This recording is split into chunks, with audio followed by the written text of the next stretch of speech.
Hello, hi. If you're joining me again, welcome back. If you're new to these series of videos, hi, my name is Nikita. I'm a recovering addict, and I am recording my journey towards recovery. I discuss more about why I'm doing it and everything in previous videos, so I'm not going to go on about that again. Today's topic that I want to talk about is BPD, or borderline personality disorder. I was diagnosed with BPD about 4.5 years ago now, and I've been on medication for it. I think my medication has been of the highest dosage that is available as well. Not to kind of, you know, um, make any light of it, but it does make me realize that it was very late in my life that I was actually diagnosed. So the medication that I've been given is of high dosage in order to reduce the symptoms of it. So I want to discuss the main symptoms that are available online for you to see about BPD, and I want to discuss if these symptoms kind of rose up in my life and how they affected me and things like that. So the first symptom that I can see online is actually fear of abandonment. This is one of the major symptoms that I have experienced in my life. The most littlest is not a word, but the tiniest amount of rejection, so to speak, will trigger fear of abandonment. So as an example, I can tell you that if I've sent you a message and you've left it on read and you've not responded or not communicated with me, it would make me feel that you don't want to associate with me, you don't want to be with me, you don't want to talk to me. And so I would immediately feel like, okay, this is how things are. um, it it's also something that I experienced in my childhood.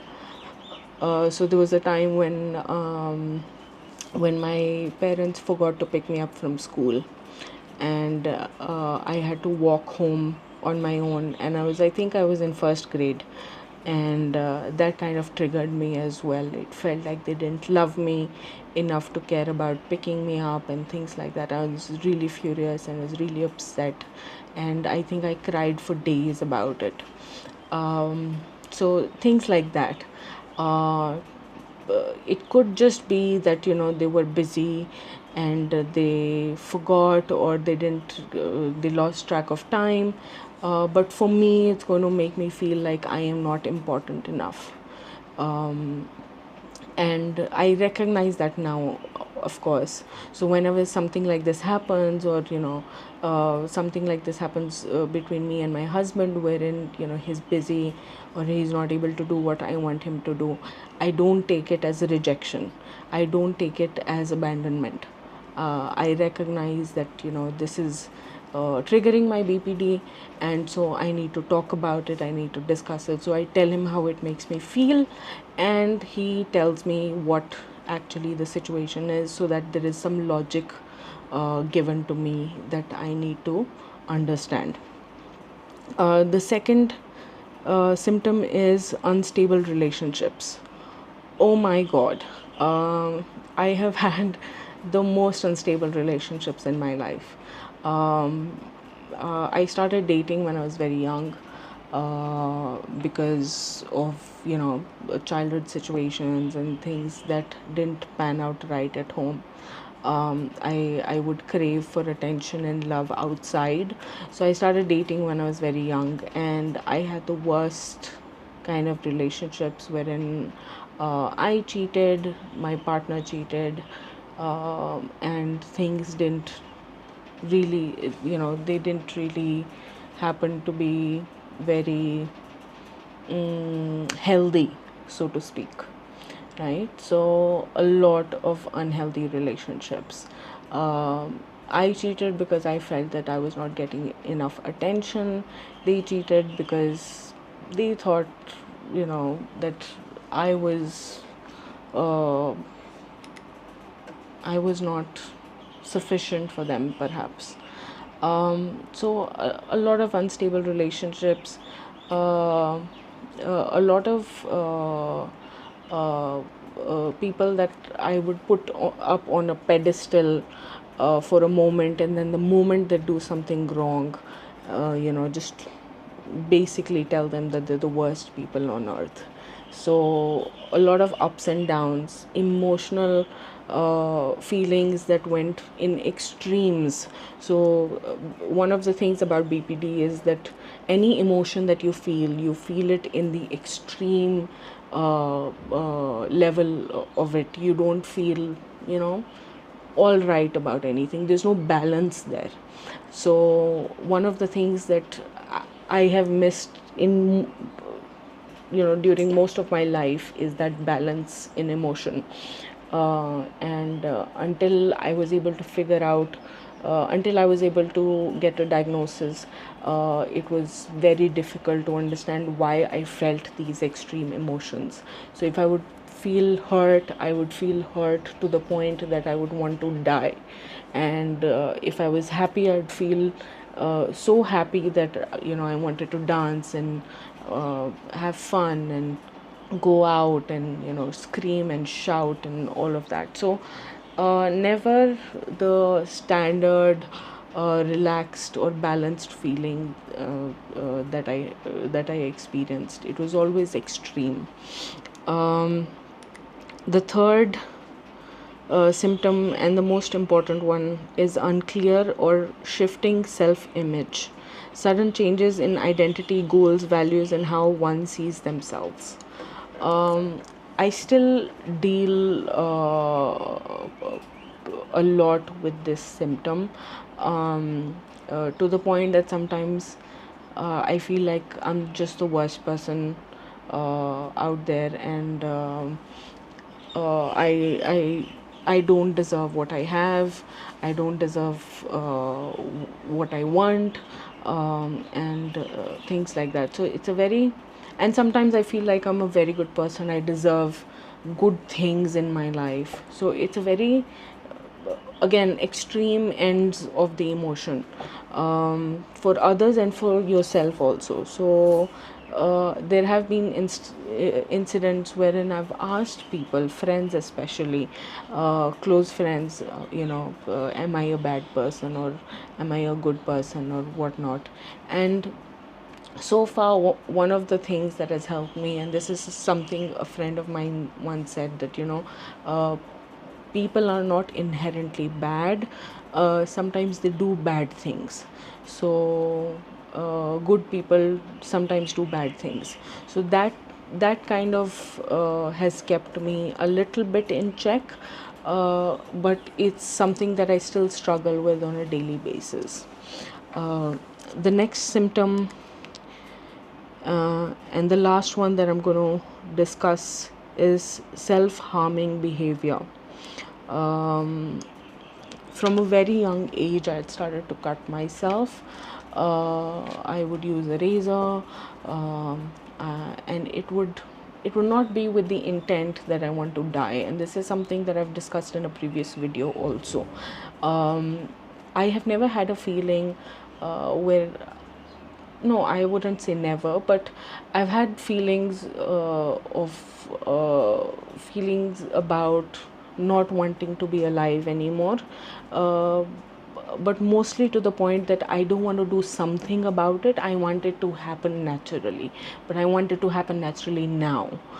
So I used to cut myself with the hopes that maybe this pain, the physical pain, will be much easier to look at than the emotional pain that I was dealing with, or it would take away it would distract me enough to forget about my emotional pain.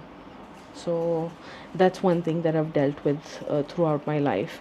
Thankfully, someone who recognized this in me was one of my cousins, and she was the first one to tell me that I needed help. And since then I've been seeking out help, which I only was able to get about 4.5 years ago, like I said. There are other symptoms also, extreme emotional swings. I think the fact that I've discussed there are extreme emotions involved in kind of covers it. Chronic feelings of emptiness. This is also something that I've covered in previous videos, wherein I've told you that I've felt quite empty, for long periods of time. Inappropriate or intense anger. Oh my God, this is something that I should have discussed. I don't get angry as much. Like smaller things, small things don't make me angry. Big things also don't make me angry. But the moment some one thing would happen, I would just feel this split happen in my personality, wherein I'll become so cold and so practical and so infuriated with things that are happening.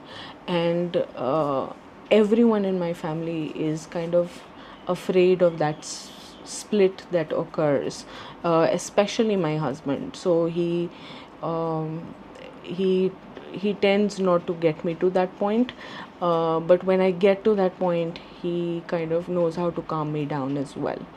But that split that occurs in the mind is kind of scary also. I don't know how to describe it as well, but it's just so intense and so you know so so rock like, so hard, and it kind of removes every other emotion. There's just anger. There's no pain, there's no hurt, it's just plain anger. um, and then another symptom is disassociation or paranoia. Disassociation, is something that a lot of people deal with in different kind of medical situations, conditions, and all. Paranoia, on the other hand, is something that I have been dealing with as well. Um, uh, I Paranoia to the point that I had stopped leaving the house, stopped going out entirely, because I was so scared something wrong was going to happen. If my husband, told me let's go for a bike ride, I would not be able to sit on the bike without thinking, oh, something wrong is going to happen.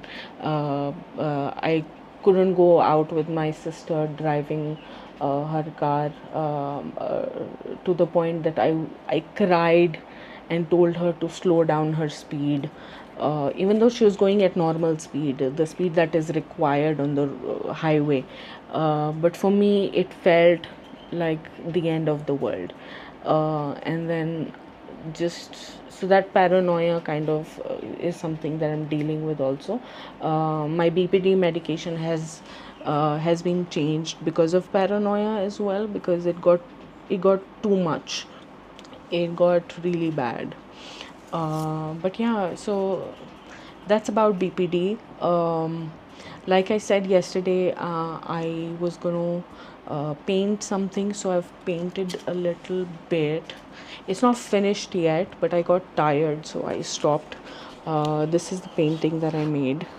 Um, it's like I said, it's not finished yet. I still need to add details and all, and it's not that great also. It's amateur hour for me.